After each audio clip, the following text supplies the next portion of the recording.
Republicans are so far outside the mainstream of where most Americans are, even on abortion, even if you believe that abortion shouldn't happen, that abortion is an abomination.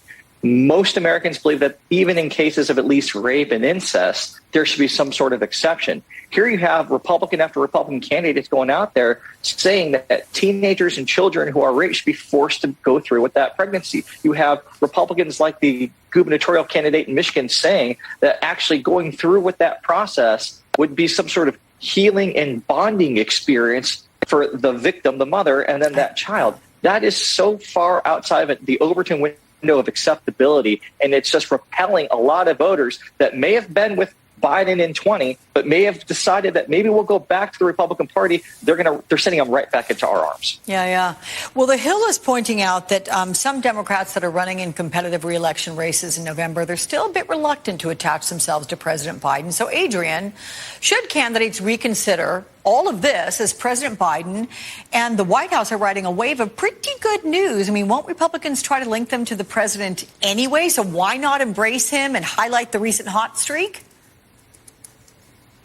Yeah, I mean, look, Alex, I think if you're going to highlight the fact that the president has passed 4 major economic bills in 20 months, which is a record for nearly any president, most presidents would be thrilled to have that kind of record and success. If you're going to embrace those policies, you need to also embrace President Biden. I mean, look, Democrats have got to do what they need to do to win. I think President Biden agrees with that. I think the White House agrees with that. If that means sort of distancing yourself a little bit from the National Democratic Party, fine. But the bottom line is President Biden has successes that most presidents would dream of. We could list that, make a list right now, but we don't have the time.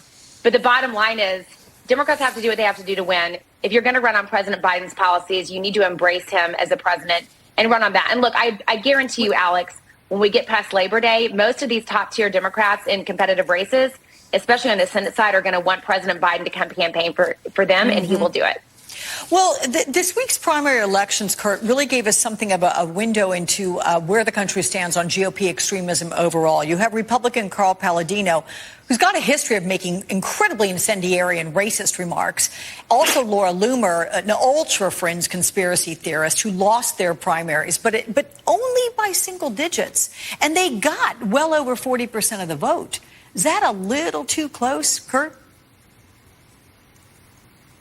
Yeah, again, I think we've seen this pattern throughout this entire campaign cycle, the Republican side, that the extremists are taking up more and more of the lion's share of the overall Republican vote, and it's pushing their party so far to the right that it's really hurting them. I mean, you look at where we were just a few months ago, it was a foregone conclusion that Republicans were going to win massive gains in the midterm elections. It was a foregone conclusion that taking back the Senate would be a layup. And here we are now, because of their extreme lurch, that the Senate is almost out of reach for them. They're giving up on a lot of races. They have so many bad candidates running. They don't want any part of putting resources there. They're putting millions of dollars out into Ohio, a state that Trump won by double digits.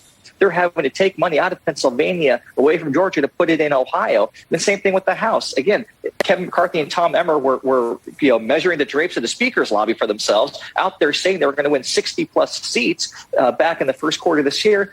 And now they may not even come close. They may not even win anything. There are 222 seats that are better for Democrats than the special that we just won in New York. This could be a very different election than what those were forecasting earlier in the year, and Republicans have only themselves to blame. Which means I need you both back every weekend if possible with your analysis leading up to the midterms. Adrian and Kurt, thank you guys so much. Up next,